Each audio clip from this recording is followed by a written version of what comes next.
Hello friend, स्वागत है एक बार फिर से आप सभी का हमारे चैनल एसएस क्लासेस पर, जहां पर आज हम पढ़ने वाले हैं नागार्जुन की कविता गुलाबी चूड़ियों की व्याख्या को देखेंगे। इसके पहले अगर आपने हमारे चैनल को सब्सक्राइब नहीं किया है तो जरूर कीजिएगा, जिससे सभी वीडियोस की नोटिफिकेशन आप तक टाइम से पहुंचती रहे। तो हमारा क्रैश कोर्स चल रहा है असिस्टेंट प्रोफेसर परीक्षा के लिए, जहां पर आप जीएस का पोर्शन और जीएस का कोर्स ज्वाइन कर सकते हैं, जो कि 500 रुपीज जिसकी फीस है। और नेट जेआरएफ के लिए और असिस्टेंट प्रोफेसर दोनों के लिए क्रैश कोर्स हमारा स्टार्ट है। तो अगर ज्वाइन करना चाहते हैं तो आप मुझे नंबर्स पर व्हाट्सअप कर सकते हैं, जो भी डिटेल आपको होगी आपको इस नंबर पर हम आपको बताएंगे। ठीक है, तो जरूर ज्वाइन कीजिए। बहुत सारे लोग ज्वाइन भी कर चुके हैं, हमारा कोर्स चल रहा है। अगर आप इस तरह अपनी परीक्षा में बेहतर देना चाहते हैं तो जरूर इस कोर्स को ज्वाइन कीजिए। चलते हैं इस टॉपिक पर, गुलाबी चूड़ियों की व्याख्या देखेंगे। इसकी कविता की नागार्जुन की जो ये कविता है असिस्टेंट प्रोफेसर परीक्षा 2021 के पाठ्यक्रम से संबंधित है। तो 1961 में ये कविता लिखी गई थी नागार्जुन के द्वारा। तो सबसे पहले बात करते हैं नागार्जुन के जीवन परिचय को, देख लेते हैं नागार्जुन जी का जन्म कब हुआ था। ठीक है, इनकी बात में थोड़ी सी कर लेते हैं। तो कवि नागार्जुन का अगर बात करें तो एक कवि होने के साथ साथ ये उपन्यासकार भी थे और मैथिली के श्रेष्ठ कवियों में जाने जाते थे। ठीक है, उपन्यास और अन्य विधाओं का लेखन भी इन्होंने किया और शुरू से अपनी कविताएं ये मैथिली में यात्री के नाम से लिखा करते थे। ठीक है, इनकी सारी कविताएं भारतीय जनजीवन से जुड़ी हुई कविताएं आप देखेंगे जो भी हैं। परंपरागत प्राचीन पद्धति से संस्कृत की शिक्षा भी प्राप्त की।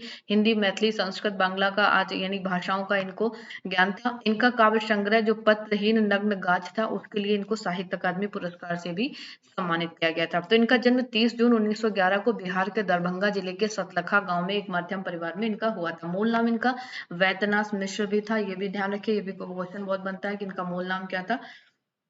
और वैद्य नाम नागार्जुन इनका उपनाम था। ठीक है, और इनके माता पिता का नाम गोकुल मिश्रा और उमा देवी था। ठीक है, उपन्यासकार और कवि थे।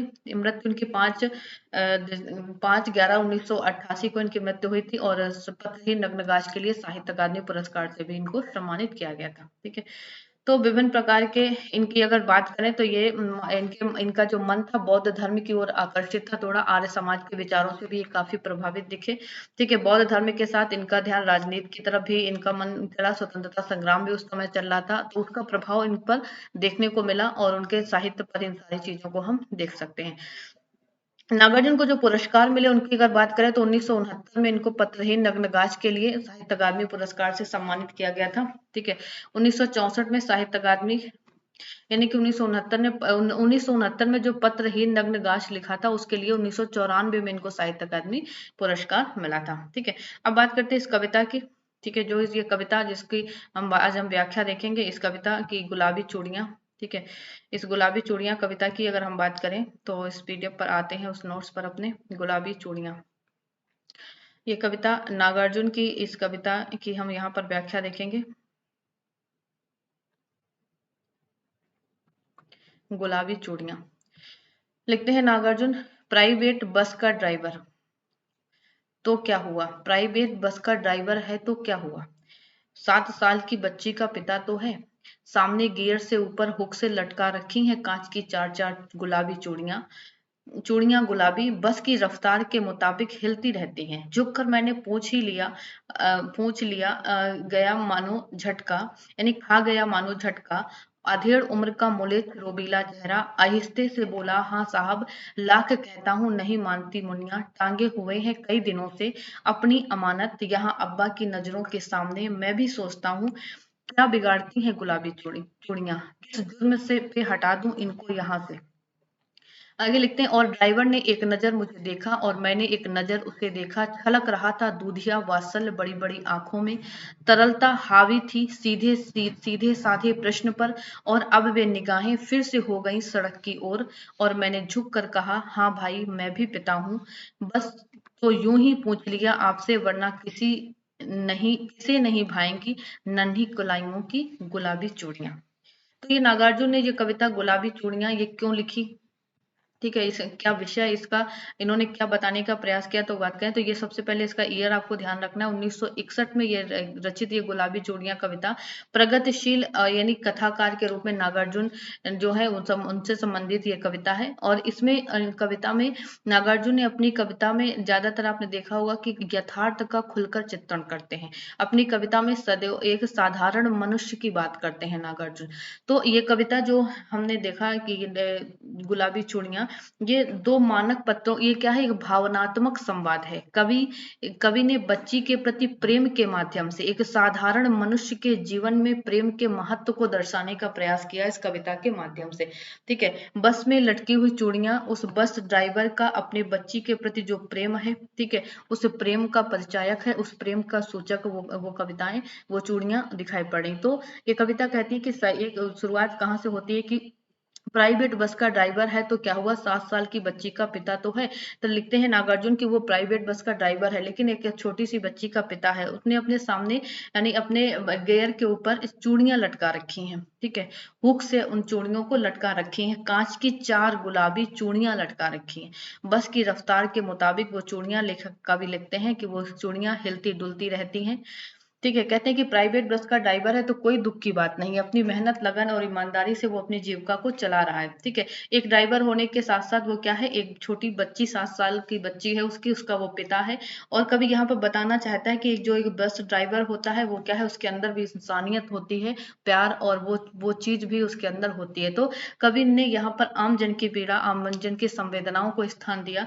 तो बताते हैं कि बस के शीशे के पास गियर के ठीक ऊपर वो कांच की 4 गुलाबी चूड़ियां लटक रही हैं, और जैसे जैसे बस की गति चलती है, बस चलती है, उसी गति के अनुसार वो बच्ची यानी चूड़ियां हिलती रहती हैं, और जब जैसे वो चूड़ियां हिलती हैं उस ड्राइवर को अपने बच्ची की याद आती रहती है। कवि कहते हैं कि आखिर यानी कवि लिखते हैं आगे कि झुक कर मैंने पूछ ही लिया, खा गया मानो झटका, अधेड़ उम्र का मुझ रोबीला चेहरा आहिस्ते से बोला, हाँ साहब लाख कहता हूँ मानती नहीं मुनिया।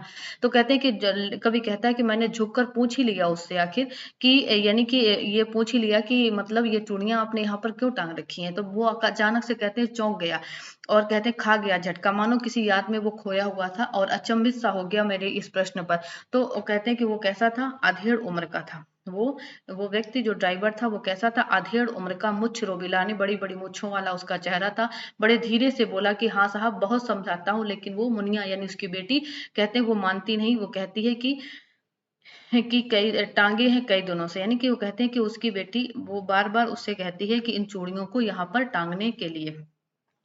तो कहते हैं कि ये वो कहती है कि वो चूड़ियां उसकी बेटी की हैं, और कहते हैं कि वो मतलब बार बार कहता है कि धीरे स्वर में वो बोलता है कि उन नन्ही कलाइयों की चूड़ियां यानी ये मेरी बेटी की हैं, और मैं अपनी बेटी से बार बार कहता हूँ, उसे समझाता हूँ कि ये चूड़ियां वो ले ले, लेकिन वो कहते हैं, मुनिया उसकी बच्ची का नाम होता है, और कहते हैं लेकिन वो मानती नहीं है, और कहते हैं जिद के कारण वो चाहती है कि उसकी अमानत वो अपने अब्बा यानी अपने पिता के सामने वो देखना चाहती है, इसलिए वो कहता है कि कई दिनों से ये चूड़ियां उसने यहाँ पर टांग रखी हैं। ठीक है, तो कहते हैं क्या बिगाड़ती हैं चूड़ियां, किस किस जुर्म पे हटा दूं इनको। यानी वो प्रश्न वो कहता है कि क्या बिगाड़ती हैं ये चूड़ियां, कि वो प्रश्न करता है कभी ये ड्राइवर कि एक क्या मतलब जो चूड़ियां वो यहाँ पर टांगे हुए हैं, तो वो कहते हैं कि ऐसा कुछ भी तो नहीं बिगाड़ती, यानी किस प्रकार से मैं क्यों इस चूड़ियों को हटा दूं, यानी अगर मैं हटा दूंगा तो उस बच्ची के मन को ठेस पहुंचेगा। तो कहता है कि वो व्यक्ति आगे कहता है कि उसकी जिद है कि चूड़ियों को टंगा रहने दूं, तो इसलिए मैंने टांग दी, क्या बिगाड़ती हैं चूड़ियां, टंगी हैं, कोई बात नहीं, उसका भी मन है। तो कहते हैं कि कोई जुर्म या अपराध हो तो मैं इनको यहाँ से हटा दूं, कोई गुनाह तो नहीं इन चूड़ियों को टांगना। ठीक है, तो आगे वो कहते हैं कि आगे लिखते हैं कि और ड्राइवर ने एक नजर मुझे देखा और मैंने एक नजर, यानी दो, कवि कहता है कि ड्राइवर ने एक तरफ मेरी तरफ देखा और मैंने उसकी तरफ, छलक रहा था दूधिया वात्सल बड़ी बड़ी आंखों में। कवि कहता है कि उसकी आंखों में वो अपनी बेटी के लिए वो प्यार, वो अपनापन, वो संवेदनाएं छलक रही थी। और कहता है जब उसने मेरी तरफ देखा, उसका तो ड्राइवर उसकी 7 साल की बच्ची के प्रति उसका जो प्रेम था, जो भाव था, वो झलक रहा था। कवि ने ड्राइवर की आंखों में वो प्रेम, वो वात्सल्य को महसूस किया।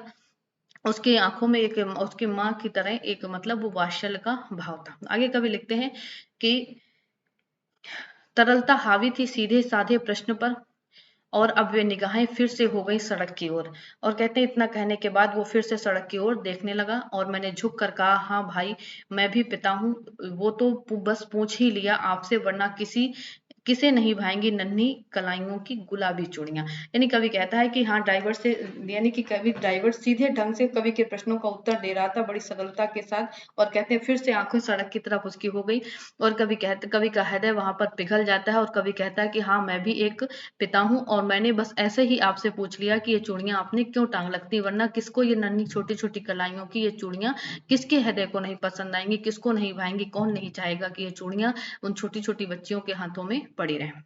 ठीक है, तो ये कविता थी। इसके महत्वपूर्ण बिंदुओं की बात करें तो सहज खड़ी बोली भाषा का प्रयोग इसमें देख सकते हैं। साधारण मनुष्य के जीवन में प्रेम के महत्व को कवि ने दर्शाने का प्रयास किया, वात्सल प्रेम की धारा का चित्रण किया, और ये जो कविता है ये मुक्त छंद में लिखी हुई कविता है। ठीक है, तो नागार्जुन की ये कविता गुलाबी चूड़ियां, ठीक है, जिसको अभी हमने यहाँ पर देखा। तो इस क्लास में बस इतना ही। कल फिर इसके आगे की महत्वपूर्ण टॉपिक जो अन्य कविता है, जो नागार्जुन की ही कविता की अन्य जो दूसरी कविता है उसकी व्याख्या को लेकर आपके लिए हम उपस्थित होंगे। तो आप चैनल के साथ बने रहिए, और मिलते हैं कल फिर एक महत्वपूर्ण टॉपिक को लेकर। Thank you.